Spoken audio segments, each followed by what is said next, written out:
Fala galera, tudo bom com vocês? Trazendo aqui mais um vídeo e dessa vez é um vídeo de perguntas e respostas que vocês mesmos mandaram pra mim para poder responder aqui. Avisando que as perguntas que mandaram são poucas, mas tem um destrinchar gigantesco, tá ligado? Então eu quero conversar com vocês um pouco sobre as perguntas que eles mandaram para talvez tirar as dúvidas que são de vocês também. Então, bora lá! Mas antes eu quero indicar um livro aqui para vocês, tá? Para vocês estarem lendo e poderem estar tomando decisões segundo a vontade de Deus, tá? É um livro do Heber Campos Júnior, que é Tomando Decisões Segundo a Vontade de Deus. Eu ainda não terminei o livro, mas o livro é muito bom. No início pode ser um pouco confuso para vocês, tá ligado? Não vou dar um super spoiler aqui, não vou dar um spoiler, nossa, que vai atrapalhar a vida de vocês. Não, mas é um livro onde traz muito a verdade bíblica sobre realmente as decisões que tomamos segundo a vontade do próprio Deus. Mas será que isso é realmente uma verdade? Então é isso que você vai ver nesse livro, tá ligado? Então, vamos pro vídeo, que é o que nos interessa agora. Então, bora! Mas antes, mais uma vez, se inscreve no canal caso você não for inscrito, deixa o like para você poder estar ajudando o canal e espalha para sua família para que o reino de Deus se expanda cada vez mais. Então, dessa vez, verdadeiramente, bora, velho! Primeiro, não me julguem por eu estar com um papelzinho, tá? Por um caderninho. Foi um caderninho que eu ganhei na igreja e ele tá sendo útil para poder anotar as perguntas aqui. Eu gravo com o celular, então não dá para pegar no celular, que ele me envia pelo celular, pelo WhatsApp. E aí eu tenho que anotar aqui porque eu gravo com o celular. Eu não tô com outro celular aqui para poder gravar, para poder colocar. Então, enfim. Não me julguem mesmo não, porque vocês não têm a ideia da engenharia que eu faço para poder gravar nessa altura aqui para vocês. Altura da câmera e tal, para poder ver e tal, beleza? Mas antes, não esqueçam, Deus é bom. Mas galera, bora lá e vamos. Primeira pergunta. O que Paulo quer dizer quando afirma que temos cheiro de morte para os que estão perecendo em 2 Coríntios 2,16? Cara, eu gosto assim quando bota um versículo isolado, porque tem que analisar o contexto todo para você saber o que Paulo está querendo dizer. Mas vamos analisar só esse pequeno versículo e vamos ver o contexto que Paulo estava falando. 2 Coríntios 2,16. Para este certamente cheiro de morte para a morte, mas para aquele cheiro de vida para a vida. Mas para estas coisas, quem é idôneo? Cara, Paulo não está falando aqui de que a gente é fedorento, tá? Que a gente é fedorento, que a gente tem um cheiro desagradável e tal. Mas Paulo está falando justamente da pregação do Evangelho, que agora somos ministros da nova aliança que Cristo fez agora conosco, para que pudéssemos ter vida e viver para a glória de Deus. Porém, Paulo está falando da pregação do Evangelho. Para Cristo, nós somos um bom perfume de Cristo. E nós somos cheiros de morte para os que estão perecendo. Por quê? A pregação do Evangelho, para quem está perecendo, é uma pregação que eles não vão se agradar, porque o homem não se agrada de ser contrariado, nem nada disso. E é a galera que Deus destinou para serem condenados. Para isso é o cheiro de morte. É isso que Paulo está tentando explicar aqui. Então vamos ver esse contexto todo aqui, que é o que realmente Paulo está falando. Que nós somos ministros de uma nova aliança, nós somos um bom perfume de Cristo, mas para os que estão perecendo, que estão condenados, para eles não há salvação, pois Cristo já delimitou sua condenação ao inferno. Mas, claro, isso não anula o ponto da gente estar pregando o Evangelho, isso não anula o ponto da gente poder estar falando do amor de Cristo. Porque se a gente for ver, assim, pelo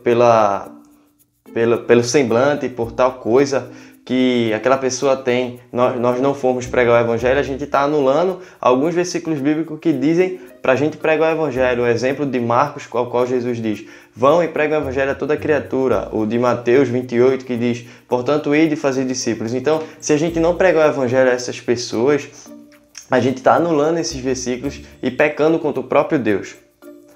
Jesus disse uma vez o seguinte: se você, podendo fazer o bem, não faz, você peca. Então a gente podendo passar as boas novas, o Evangelho de Cristo, aquele Cristo que foi crucificado e ressuscitou para a nossa justificação, e se não fazemos, pecamos contra Deus. Então isso é um bom alerta para a gente, tá? Não é porque Deus já predestinou aquelas pessoas que serão salvas e aquelas que irão para o inferno, não quer dizer que não preguemos o Evangelho, não anula esse fato, mas quer dizer que devemos pregar o Evangelho para que vidas sejam salvas e se arrependam dos seus pecados. E é a vontade de Deus que todos aqueles não se percam. Massa? Vamos para a próxima.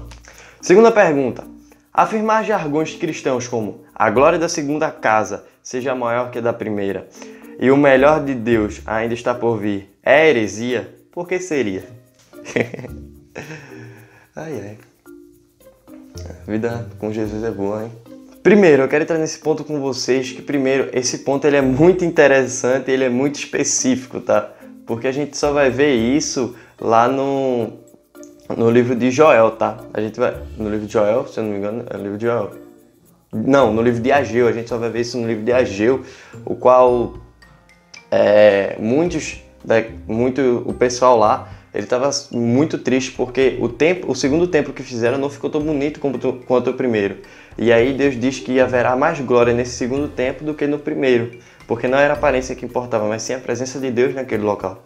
Então, muitas das vezes as pessoas usam essa expressão, a glória da segunda casa será maior que a primeira, justamente por causa disso que a gente encontra no capítulo 2 de Ageu. E aí há outras expressões também que a gente diz, o melhor de Deus ainda está por vir.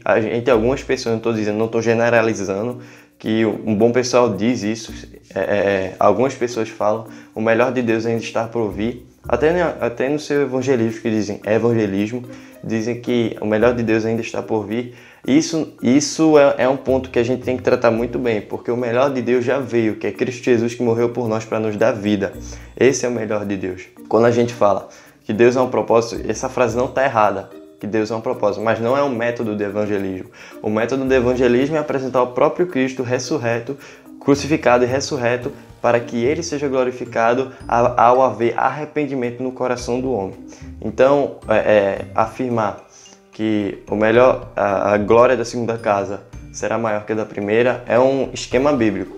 Porém, se você usa isso, alguns esquemas bíblicos, algum versículo bíblico, para brincadeira, você se torna a pecar contra o poderoso Deus. Por quê? A própria Bíblia, a palavra de Deus é o próprio Cristo. Então, se você usa isso como uma brincadeira, como uma chacota, como dizem chacota, né? Então, você peca contra o próprio Deus e isso entristece o coração de Deus. E aí você comete, querendo ou não, um pecado, porque a sua intenção foi brincar com aquilo. Então, é muito interessante a gente visar isso. E, em minha visão, uma visão minha, isso não se torna uma heresia, se torna uma ofensa contra o próprio Deus. Se a gente brincar com algumas frases dessa. O melhor de Deus ainda está por vir, a glória da segunda casa será maior que a primeira. Se a gente brincar com isso, isso não seria uma heresia, mas seria uma ofensa contra o próprio Deus.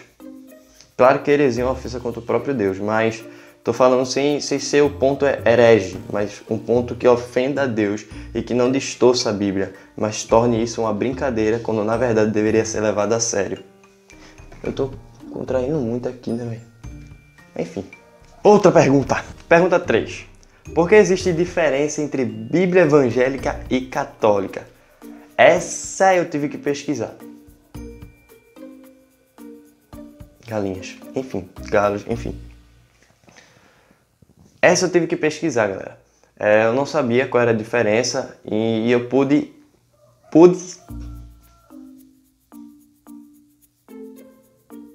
entender qual é a diferença disso. A diferença da Bíblia evangélica é porque ela tem 7 livros a menos do que a Bíblia católica. Por quê? Na época da Reforma Protestante, Martinho Lutero e a galera dele fizeram o seguinte. Eles tiraram 7 livros da Bíblia porque tiraram, reprovaram aquilo e tal. E aí, o que aconteceu com isso? E o que aconteceu? Tiraram 7 livros da Bíblia evangélica, porque não seria usado pelas próximas gerações que optariam pela Bíblia e tal. Então, ficou nesse fato de que Martinho Lutero e a galera dele fez isso na Reforma Protestante. E aí foi tirado o livro de Tobias, Judite, 1ª e 2ª Macabeus, Baruque, Eclesiástico e Sabedoria de Salomão, que no caso não deve ser comparado, não deve ser junto, esse Eclesiástico não deve ser junto com Eclesiastes, são diferentes, tá? Por isso que foi tirado. Então essa é a diferença. Última pergunta. Por que existem diferentes tipos de batismo? E o que é necessário para que o cristão possa se batizar? Há algum pré-requisito? Nesse aí vamos por partes, tá? Existem tipos de batismo hoje. Eu vi 2, que também está na área da teologia, que é a ideia do credo batista e do pedobatista. O que é isso? O credo batista é aquele que batiza por crença, pela fé que está descrito lá, se eu não me engano, no livro de Atos. é uma referência bíblica para o credo batismo, que é o batismo quando a pessoa tem a fé em Jesus Cristo, quando ela é salva por Jesus Cristo e tem o desejo de se batizar. E existe o pedobatista, que é aquele que batiza crianças, com a referência, claro, lá do texto de Gênesis, quando Abraão, na ideia da circuncisão. Então a circuncisão seria o batismo das crianças logo cedo, quando nascem. Só que isso tem uma discussão teológica. Muitas vezes um pessoal discutiu sobre os credobatistas e os pedobatistas. Só que isso, em minha visão, não se torna uma heresia, mas se torna com visões bíblicas. Porém, se distorcer alguma coisa, aí se torna uma heresia. Porém, em minha visão, na visão que eu estudei sobre o credo batista e o pedobatista, não se torna uma heresia. E o que é necessário para que um cristão possa se batizar? No caso do credo batista, que é das igrejas batistas e tal, a ideia de que você seja salvo por Cristo Jesus, tenha uma fé plena nele e tenha o desejo de se batizar para declarar que você morre para o mundo verdadeiramente e agora vive para Cristo e está disposto a servi-lo. Não quer dizer que o batismo irá salvar aquela pessoa, que salva é o poder de Cristo Jesus. Porém, aquele que é salvo deseja se batizar para glorificar o próprio Deus e declarar que Ele é o único, que Ele é a única prioridade agora na sua vida. Agora, no caso dos pedobatistas, é a criança. Eles levam a criança nas igrejas batistas, se consagra, não batiza, ela se consagra, mas em outras igrejas eles banham as crianças mesmo para demonstrar que elas foram batizadas no início, como referência à circuncisão lá em Gênesis, quando Deus fez a aliança com Abraão. Aí eu já falei do pré-requisito também. Então, eu acho que é isso, né? É uma visão muito diversificada de dois lados, porém com visões bíblicas todas as duas. Então galera, esse foi o vídeo, eu espero que vocês tenham gostado. Se inscreve no canal caso você não for inscrito e deixa o gostei para ajudar o canal. E divulga esse vídeo pro pessoal para que eles possam entender e não deturpar as visões bíblicas. Aqui vai estar aparecendo minhas redes sociais, aqui, não sei, eu vou colocar em algum canto. Aqui vai estar aparecendo minhas redes sociais para que você possa me contatar, tirar alguma dúvida e mandar alguma pergunta, talvez que eu responda para você no privado ou responda aqui em vídeo também, se for uma dúvida que generalize muito, tranquilo? Então é isso aí, um forte abraço, que Jesus seja glorificado. E não esqueçam, Deus é bom. Valeu!